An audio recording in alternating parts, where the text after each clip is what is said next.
Welcome to Buckets, coming to you from the Tommy John Home Studios. My name's Matt Moore. I'm the senior NBA writer for the Action Network, joined by NBA futures analyst Brandon Anderson. Here to talk Wolves-Thunder Game 2, a dominant masterclass, amazing performance by the Oklahoma City Thunder. It really was. It was an incredible performance. This was, I think, their best playoff performance when you factor in the fact that Memphis was such a shell of itself, even in the 50-point win. Like, this was an end-to-end absolute total domination, completely thorough destruction by the Oklahoma City Thunder of the Minnesota Timberwolves, who are pretty much left with no options. We'll talk about where the game 3 lines are at as the series shifts to Minnesota. We'll talk about where the series is at. Spoiler alert, like Brandon and I both like Wolves to be like competitive in the series. And now we're both like, Brandon was out after game 1. I'm out after game 2. I'm like, all right, you win some, you lose some. They're done. Series is over, and honestly, like, the title's over. Like, the NBA season has concluded tonight. The Oklahoma City Thunder are your NBA champions. I will jinx the ever-loving hell out of this very willingly. Not that I don't like the Thunder, just like I'm willing to go ahead and say it's that likely that the Thunder have won the title. Brandon thought they won the title when they beat the Thunder, or beat the Nuggets. He thought that. Yeah. Do you have any other like big takeaways from the game tonight other than like OKC's awesome?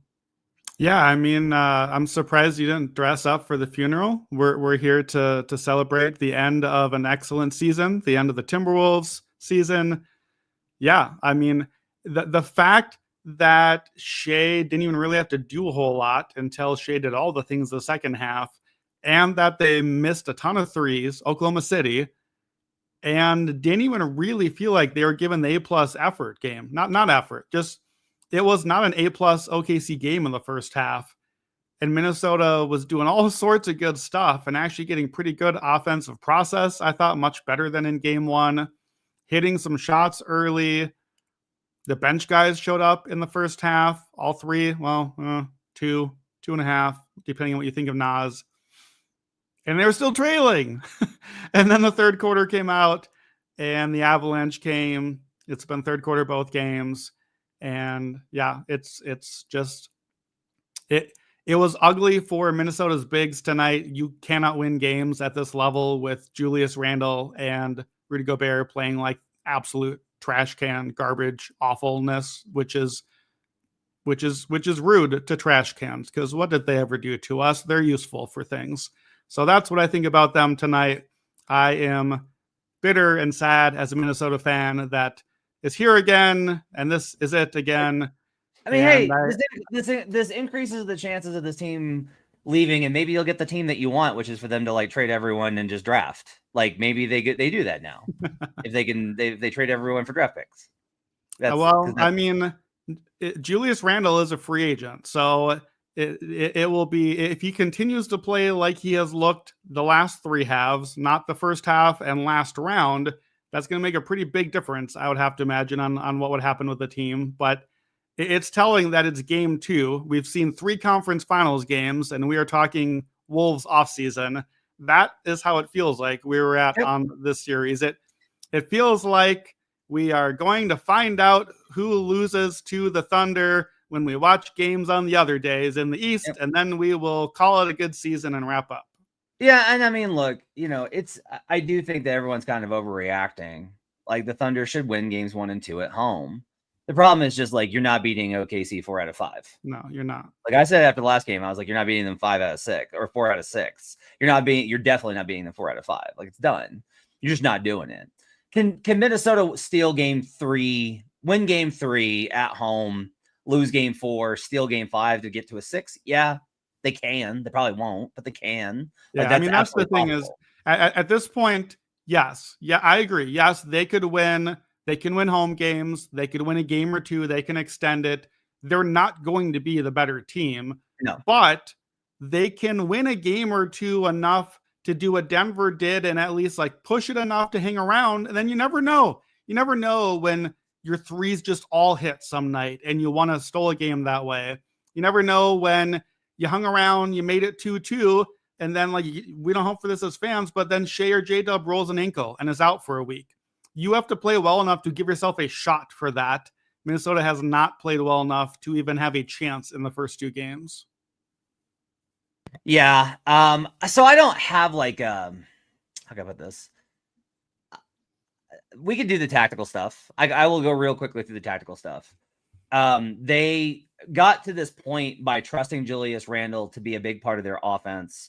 And in doing so, what they wanted to do was they wanted to initiate by having him operate out of the post. So they posted him up. You can't do that versus OKC. Like, I don't know how many times, like, I'm screaming at the television, stop turning your back to them. Stop it. You have to see the angles of where the help is coming from so you can try and avoid putting the ball there. Now, you're still going to get it, but you have to do that. And they didn't do it at all. I will say, I'm not going to listen to the whole thing about, like, OKC didn't even hit their threes. So the Wolves were 11 of 39. Okay. They missed what? 28 3-pointers, and the Thunder missed what, 24? So like Minnesota has shot back-to-back sub 30% from 3. And at this point, there is nothing to be done except just to credit OKC and just be like, it doesn't matter. Like, I can't identify to you how they do it. There's nothing that you can really point to. Coaches have been asked about it. You can't, like, I'm telling you, it's not like, it's like, well, it's got to be the defense. I'd love to tell you how. I spend all day watching this stuff, trying to figure these things out. So I can be like, aha, that thing. There's not. It's just like, you miss. OKC forces you to miss. And I don't know how, but they do. Wide open looks, semi-contested looks, everything. You just miss. And you're never going to beat the Thunder if you can't hit threes. Ever. You're never going to beat OKC if you can't hit your threes. You shoot less than if you came in this game and was like, I won't tell you any other stat, but Minnesota shot 28% from 3. I'd be like, oh, they lost by 15. Like, I really would have been like, oh, they lost by 15. Like, regardless of other outcome, I'd be like, they might have lost by 40 if OKC hit theirs, but like, you're definitely not going to. Nas was better in terms of the plus minus tonight. I just don't like any of his matchups. I don't like any of the things that they get with Nas on the floor. Everyone's killing Rudy. Look, Rudy had 5 points, 9 rebounds, no turnovers for Rudy, 2 fouls. I don't like, to me, Rudy's doing fine. Like, Rudy's been fine. I don't see any like sort of problem with Rudy. He's not being enough of a help. You'd rather he be like a monster underneath the dunks, but that's not who he is. But they don't have anybody else either. And this is the best team on the interior.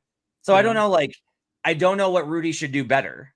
He should rebound better. He gives up a lot of soft rebounds. So that is the thing for sure. But it is telling, I forget if it was the third or the fourth quarter. I think late third quarter, Rudy subbed out, and instantly, literally the next 3 straight possessions, Shea attacked the rim and scored. Yeah. Just like, oh, there's butter in the paint now. His name is Nas. I'm going to score some points. So, yeah, I talked trash on Rudy earlier. I think he needs to play better. He needs to actually protect the rim, not just kind of be in the way. He missed some bunnies. Like, that's just not the thing. He's not that dude. But Nas is more not that dude, and a guy that has to hit his shots. Like, the point of him being out there is to hit the shots and space you out. So far, because Minnesota's shots have not fallen in 2 games, they're not spacing out. They're not pulling Chet and Hartenstein and the other guys out of the paint. And so, to me, a problem, I think, even though I complained about what did Minnesota shoot 61% of its shots on threes in game 1, over half of their shots were 2s in this game. That feels like, oh, okay, good. They listen to the complaints of everyone. I think bad they listen to the complaints of everyone. I think they veered too much in the other way. There were a lot of times that Minnesota got what could have been a decent look at a 3. The shot that they were taking in game 1, a lot of times I saw Nickeil Alexander-Walker and Dante DiVincenzo had this. In particular, I noticed because I played their 3-point attempt props over. So I'm like, shoot the ball. I don't care if you miss, just get it up there. And instead they'd put it on the floor, dribble into the paint. Nickeil Alexander-Walker can't be doing that. No, you can't do that. You can't take 3 steps into the paint and have 3 giant Oklahoma City great defenders on you and your Nickeil Alexander-Walker. You don't have the ability to recover from that. Ant does. Ant had some incredible finishes today that I was like, man, just He's not been a great finisher in the playoffs so far, the first 2 rounds. He was really good finishing in the paint tonight. Nobody else on this team has the ability to get to the rim on their own and finish. So I actually think Minnesota overcorrected and steered too hard into the direction of twos, trying to not take so many threes. The problem is you need Nas and Dante and Nikhil, you need them to make the threes so that OKC takes a half step out, at least a little bit, because there's just no scoring in there. If you can't make your threes, they're not going to let you score in the inside, and now you're just out. There's nothing left for you to score. I want to take a victory lap. The pregame parlay hit for the 3rd night in a row. Let's go. What was it tonight? 5+ rebounds, Rudy Gobert in the first quarter. 8+ Anthony Edwards rebounds, and OKC on the money line. Now, I lost. And the reason I lost is like I'm trying to handle the show and do everything. And like I have to go do dinner immediately after I do the show, right? And Raybon's like, well, if you're doing that, you might as well do my alt spread minus 24.5. And that was 140 to 1. So I bet that and forgot to go back and log and bet. Not log, bet the money line one. But we gave out a winner on the parlay for the 3rd night in a row. So I will take the hit because I'm an idiot. But yeah, the Ant rebound. The Ant had 6 rebounds in like the first quarter, and then sat at 8 for a long time. Then it was worse. Then they announced a 9th rebound. They logged a 9th rebound is in the NBA box score in the 3rd quarter. They had it on the screen. Ant, 17 points, 9 rebounds, and then they took it away. They took a rebound away, Matt. I care about Ant rebounds a lot this series. Then they took one away. I'm trying to figure out where it was and what happened. And he did not get another one until like 1 minute left in garbage time. He got one right near the end of the game and got that 9th rebound. He did, in fact, lead all players in rebounding a 2nd straight game. He's tied with Rudy today, but that's fine. Rudy had only 3 in the first game. So Ant rebounds definitely looking like the thing we were hoping for there. The one thing, perhaps, that we got right about Minnesota going into the series. Yeah, I don't know. I just feel like there's a lot of overreaction right now. Because it was based off of like probability. And I just feel like we've gotten very negative ends of both outcomes for us, where it's like OKC has played and it's like, well, they haven't hit shots. OKC is not a great shoot. Like, they're not a great offensive team. They've gotten marvelous games from Shea.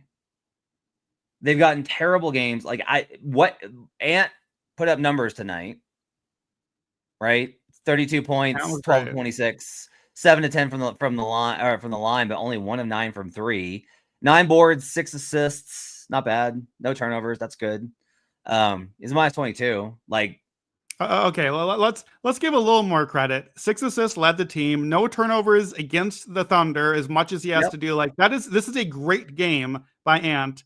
Getting those buckets in the paint against that defense, not turning it over, having almost a double-double plus 6 assists. A great game by Ant, but he didn't get enough help. Nickeil Alexander-Walker was fantastic tonight. Scored a bunch of points for them. That's about it. Nobody else really did much. I don't understand the Dante DiVincenzo. I mean, look, I love Dante. I think Dante's great. I think Dante will be better next year. Honestly, he just didn't have a good year. He never settled into Minnesota. He just never really got comfortable. And that might be, there's a number of reasons that could be. But I haven't I thought he was going to be much better for them on the whole this year, and he never really was. And in the playoffs, he's been a pretty big negative. 3 of 8 from the field, 2 of 6 from 3, but a lot of really good looks, 3 dimes. But like they're having him switch or be the primary assignment on Shea, and I'm just like, what are we doing? Like what are we doing? And I get like they don't have anybody else. Like it's Jaden and AW, and then those guys are either in foul trouble or off. It's got to be Dante. But I am definitely at like, no, let's throw Terrence Shannon out there and see what happens, because at this point you're out of options. And I do. By the way, Sean Gallagher in the comments says J-Dub had 10 boards. J-Dub apparently rebounded with 10 seconds left to get 1 ahead of Ant on the night. So yes, we'll own that one. It's all right. We don't need Ant to lead every night, just at the end of the series. Yeah, you know what sucks is 26 points, 10 rebounds, 5 assists for J-Dub. He was absolutely phenomenal.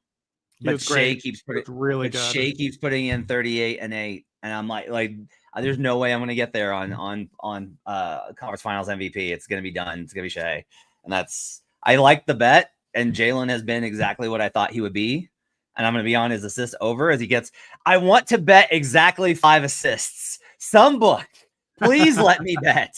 I know. 5 assists exactly. I'll bet over 4.5, under 5.5. I know. Remember, I mean, you probably can do that. You probably could parlay those, or at least try to. Remember last year when Shea was scoring exactly 31 points game after game after game, and there was like we all wanted to bet exactly 31 points. I feel like the 5 assists J-Dub is a thing. Yeah, we talked, Matt, on the series preview. We talked about, okay, player hierarchy in the series. J-Dub and Ant in that order, but in the top tier. I think that's been about right. Ant doesn't have to try to be what Shea is. Shea won MVP for a reason. The next tier is where I think the series has been won and lost so far. The next tier was, in some order, Julius Randle, Chet Holmgren, and J-Dub. And we talked about, okay, maybe Ant can be ahead of Shea in some games. He hasn't been yet. That's okay. Shea's been terrific. Ant has been pretty good. Julius Randle, tonight in particular, was way behind Chet and J-Dub. Chet has been fantastic both games. He's played physical. He is playing, like they keep talking about the broadcast, playing slow. He's not rushing stuff, so he's getting easy buckets. He's getting offensive rebounds and good looks at the rim. He's getting all those alley-oops. Like, I've been a little disappointed with Chet in the first 2 rounds. I think he's been really good. Yeah. J-Dub had been pretty inconsistent against Denver. Defensively great, offensively inconsistent. I think J-Dub has been really good. And look, that's the thing we wanted to see from this team. We knew what Shea was. We knew what the defense was.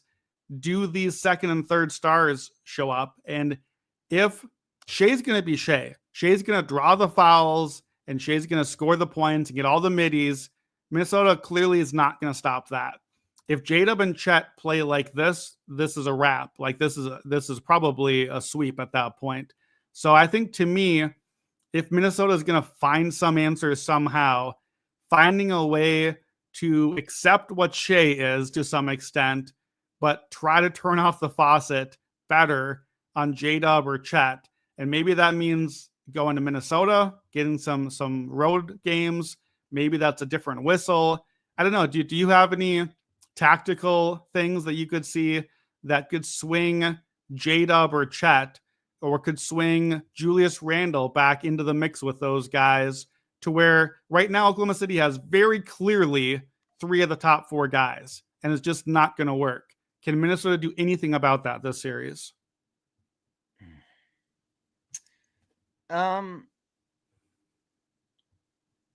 I think, honestly, to me, it's not about the guys. It's about the lineups. That's the bigger thing for me. So, like, Mike Conley tonight's 1 of 6, right? Like, Mike's 1 of 6, 3 rebounds, 3 assists, 1 turnover. But he's a plus 14. Yeah. He's a plus 14 in this game. And again, he plays 28 minutes.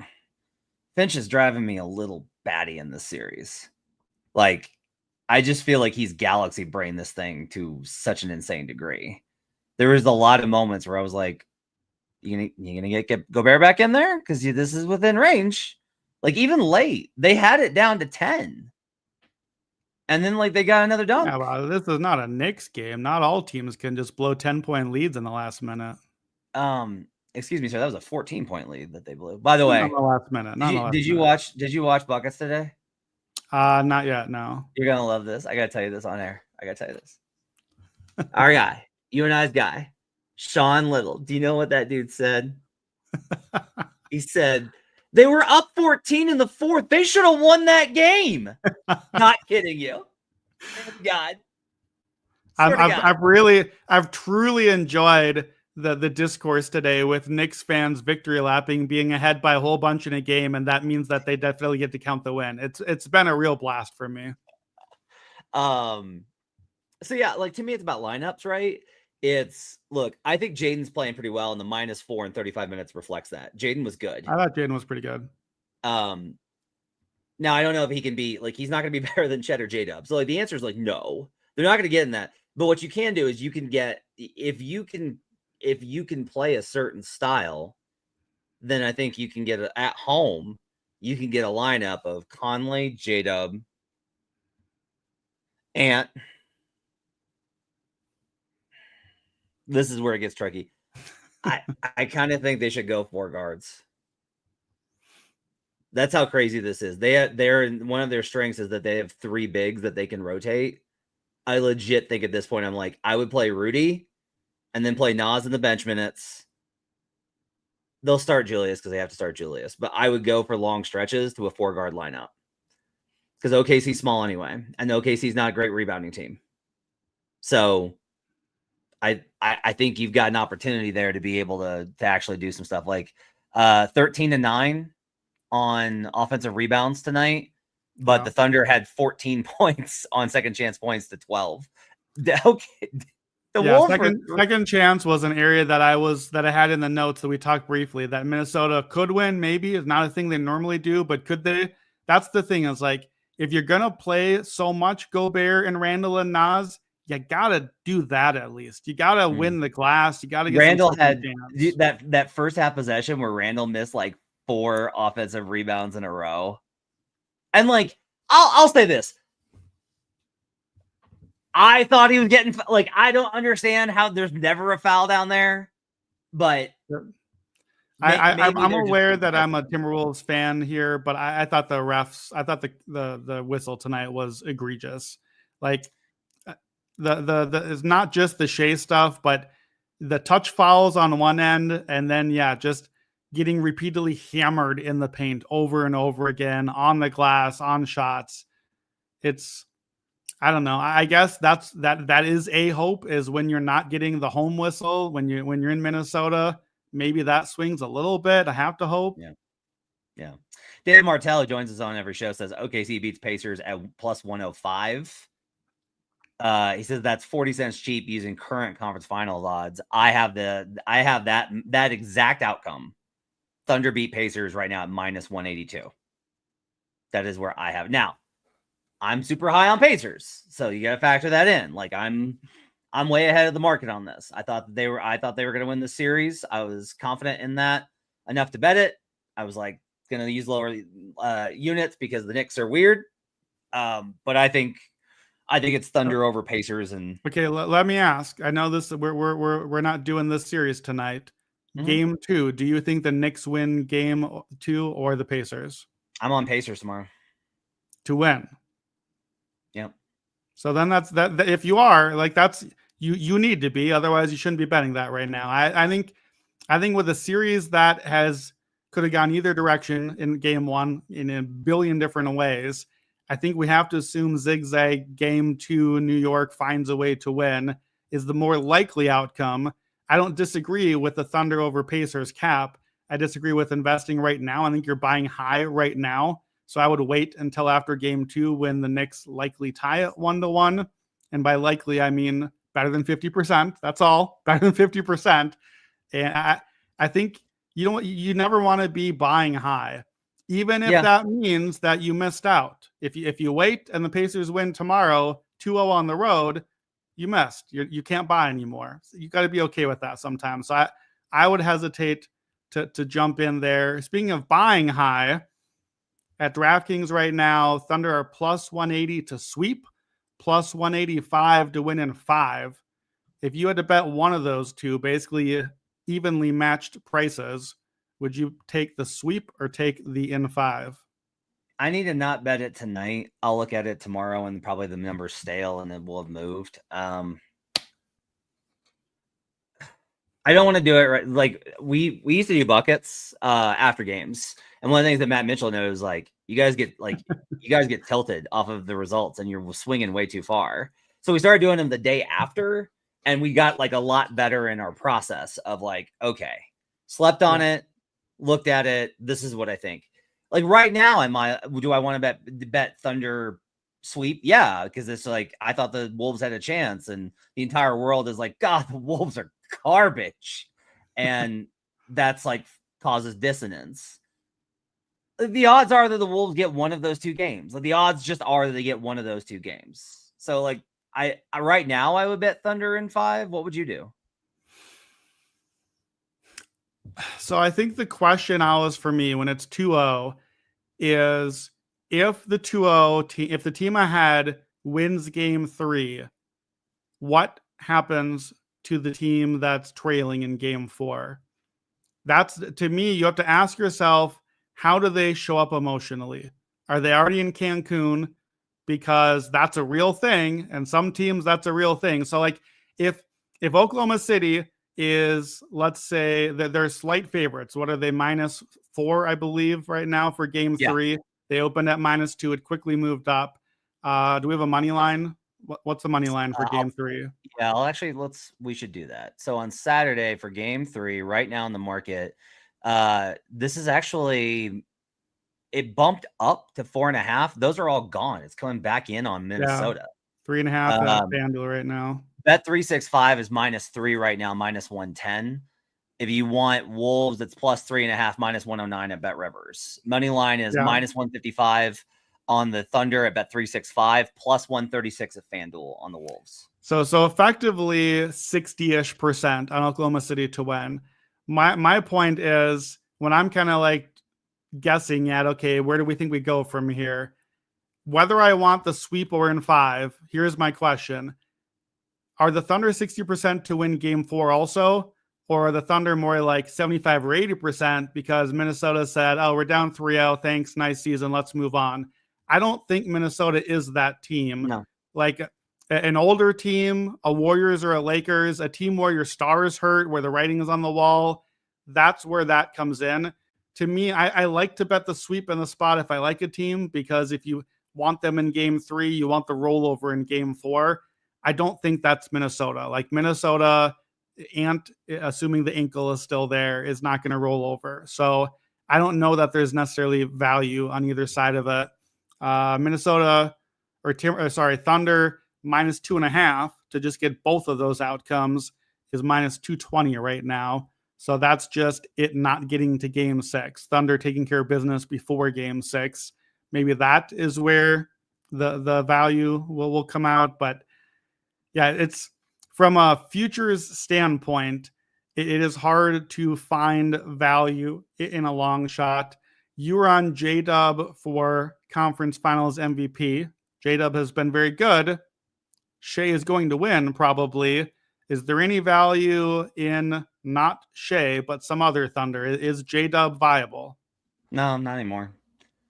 The Wolves have played annoyingly bad scheme on him. I just don't understand what happened to Chris Finch in the series. I'll never really figure it out. And everyone's like, Chris Finch sucks. I'm like, guys, he worked Frank Vogel last year. He beat Michael Malone straight up. He clocked JJ Redick, for whatever you want to think about JJ. He did clock him in that series, and he handled Steve Kerr just fine. I know that the stuff was out. They won in 5. They had the answers. Like, Chris Finch is a great coach. He's a great coach. Don't start this whole Chris Finch sucks thing. He's not been great in the series. No, he's not. He's been terrible in the series. Yeah. I think, like, somebody asked about, do they move Ant onto him? And like, yeah, that's the answer. Is like, that's the only thing you really can do, is just be like, Ant, hey, sorry, buddy, season's on the line. You're gonna have to guard him because you're the only one that can. He's like the only guy I think that has a chance. If you get in foul trouble, you get in foul trouble. But like, I am. It's interesting because I am kind of. You want to actually? I think I don't really mind the scoring. He's getting mid-range jump shots, and he's going to hit a lot of those. He's great. It's the 9 dimes. It's the dimes he's getting. You can't have the plan B to allow one or the other and give him both. He had 8 tonight. Yeah. You can't give him 8 assists. You just can't do that. You can't let him have 38 and Chet have 22 and J-Dub have 26. So that's what I'm saying is there a way to tilt my defense to try to just say, Shea, do your thing. Go get 60 if you need to. We're going to tilt and take away Chet and J-Dub. Yeah. I don't know what the tactical version of that is, but I don't think you're stopping Shea, especially with the whistle that he gets. To me, We'll see when we get the potential assists. Game 1, Shai had 9 assists, but on 10 potentials. So that's fluky to me. He had 8 assists tonight, so maybe the potentials are going up. I don't feel like he's getting these like great system assists. In fact, I know at least 2 of those came like right at the end of the game in garbage time. To me, I think these are like turnover, run out sort of stuff, which that counts. That counts for OKC. They're going to get those, but this is not like Halliburton or Luka sort of assists where he's like creating a lot of great stuff for them. I don't know that I think the assists are the problem. I think just finding ways to try to limit, like J-Dub was cooking in the first half. Chet's getting so much easy stuff. That's the real problem. Like, you can't have Chet getting the game that he's having when the feature of your team, other than Ant, is being built around these 3 big men, none of whom can stay on the court right now. It is a very big problem. And yeah, maybe that's space it out with 4 smalls and wings plus 1 big. I don't know what the answer is, but to me, help me with this. Minnesota gets within like 10 in 2-3 minutes left, as you said. That's close enough, as we've seen any number of times in the playoffs, to like still try, make a push, foul, get some threes. Or if you're not going to do that, try some stuff, man. Hey, Finch, try the 4-in-1 lineup. Put the 1 big with like try Terrence Shannon. See if he can get some run in the second quarter, like, or fourth quarter. I mean, like, what was the plan in the fourth quarter? It didn't feel like they were really pushing hard, but I would be fine with that if you're like, well, we're probably not going to win. Let's try some things and find some answers. It didn't really feel like they did either one of those. They tried some zone, but Minnesota's not really built well for the zone. I'll be curious to see what game 3 looks like. Not super curious because it's probably just going to be another Thunder route. I have to stay away from that one. I'm going to tell everyone right now that like I have to not bet that game because, you know, if I thought that they were first half down 0-2 coming home, it's the trend. Triple down.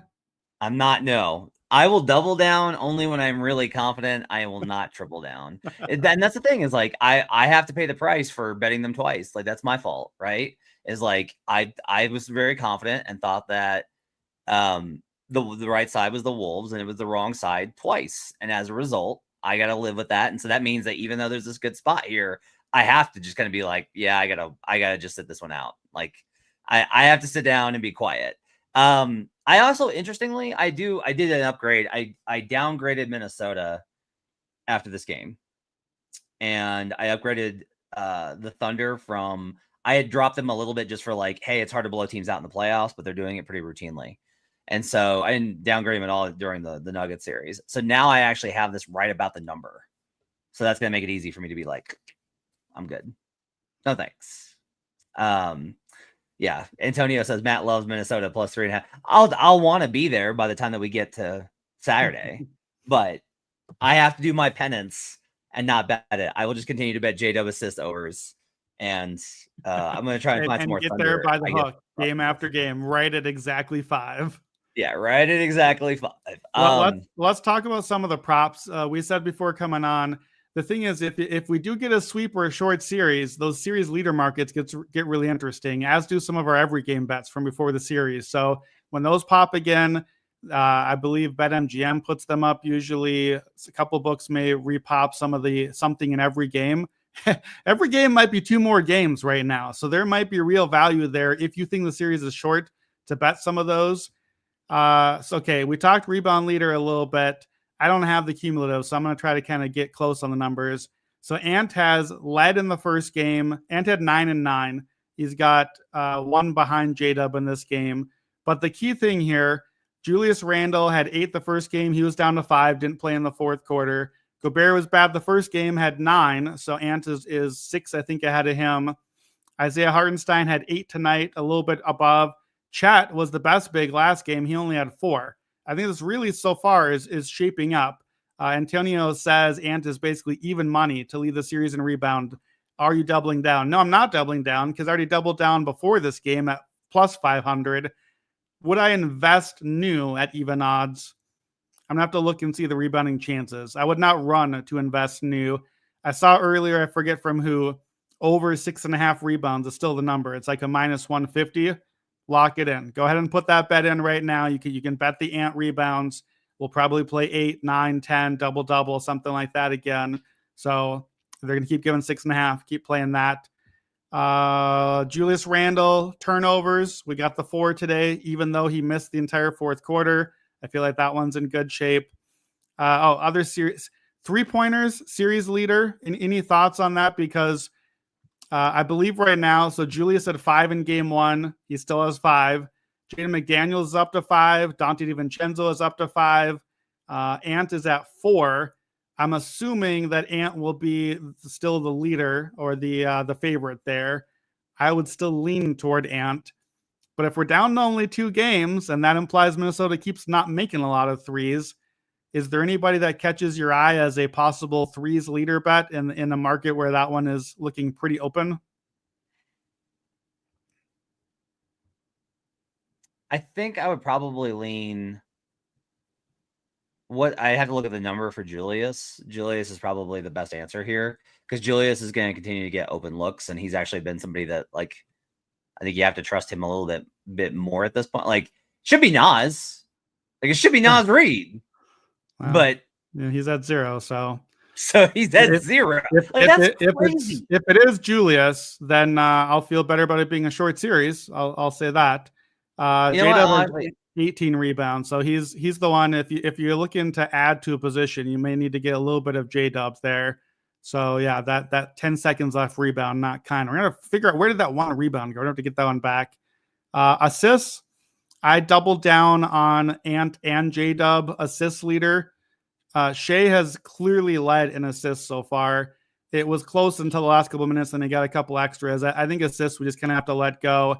We bet steals leader going into this game on J-Dub. He only had 1, but that still puts him at 6, so he's still tied for the series lead now with Shea at 6.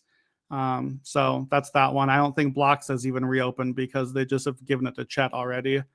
Although Jaden McDaniels had 3 blocks, so maybe we'll get that market up again. So I think here's a question. Which team do we think hits more threes the rest of the way? Minnesota. You think so? Okay. Yeah, it's a volume thing. So I mean, I gave you a bunch of guys who are tied for the lead. I didn't even give you anyone in Oklahoma City. I don't think anyone in Oklahoma City is even like. So from game 1, the only guys on Oklahoma City have more than 1 3 in game 1 was Caruso had 3 and Kenrick Williams had 2. And I don't think those guys even made threes tonight. Caruso made 1, Kaysen maybe. Kaysen has 3. Kaysen has 3 total. Yeah. And Caruso hit 1 tonight. So Caruso has 4 now. So Caruso's the OKC lead and 1 off the lead. I don't know.